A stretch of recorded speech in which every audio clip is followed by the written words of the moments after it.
This Richard আরসাম রাউসার দুটো বিষয় নিয়ে একটু কথা বলবো। একটা ভাইবা সংক্রান্ত। ভাইবাতে যদি বাংলায় প্রশ্ন করে তাহলে কি আমরা ইংলিশে উত্তর দিব কি না? অ্যাকচুয়ালি যে কোনো জিনিস সাবলীলভাবে উপস্থাপন করা দরকার, টু দ্য পয়েন্টে উপস্থাপন করা দরকার। প্রশ্ন যদি বাংলা দিয়ে করা হয় তাহলে অবশ্যই উত্তরও বাংলা দিয়েই দেওয়া উচিত। অনেক সময় অনেকে বাংলা দিয়ে প্রশ্ন করে, দ্যাটস ফাইন, বাংলা দিয়েই কিন্তু উত্তর দিতে হবে, তখন দেওয়া উচিত। আর ইংলিশ দিয়ে প্রশ্ন করলে অবশ্যই ইংলিশে উত্তর দিতে হবে। এটা খুবই সিম্পল জিনিস।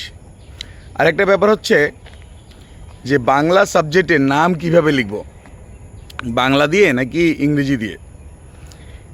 প্রশ্নের উপরে অনেক স্কুলে হয় কি যে আলাদা আলাদা করে প্রশ্ন দেওয়া হয়, কখনো ইংরেজি, কখনো বাংলা, কখনো ম্যাথ।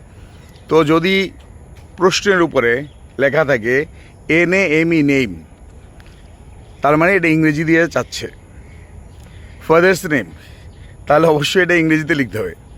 আর যদি এরকম বাংলা বর্ণতে লেখা থাকে যে নাম, দৈত্যনায়কের নাম ও নাম, তখন অবশ্যই সেটা বাংলাতে উত্তর দিতে হবে। কারণ বাংলা দিয়ে তখন লিখতে হবে, বাংলা বর্ণমালায়, হ্যাঁ, কারণ এটা বাংলা দিয়ে চাচ্ছে। সুতরাং এইটুকু জিনিস খুব সিম্পল জিনিস, এটা বোঝা দরকার যে কিভাবে চাচ্ছে। ইংরেজি দিয়ে যদি চায় তাহলে তো অবশ্যই NAME নেম লিখবে। তখন কিন্তু দন্তের নায়কের নাম ও নাম লিখবে না। আবার যদি বাংলা দিয়ে চায় তার মানে তখন দন্তের নায়কের নাম ও নাম এভাবে লিখবে। সুতরাং অ্যালফাবেটটা আগে দেখতে হবে যে এটা ইংলিশ অ্যালফাবেট নাকি বাংলা অ্যালফাবেটে লেখা। মানে বাংলায় যদি লেখা থাকে বাংলা বর্ণে, তাহলে বাংলা দিয়েও উত্তর লিখবে, নাম লিখবে। আর যদি ইংরেজিতে লেখা থাকে, হ্যাঁ, ABCD দিয়ে যদি লেখা থাকে, তাহলে ইংরেজিতে নামটা লিখবে। Very simple.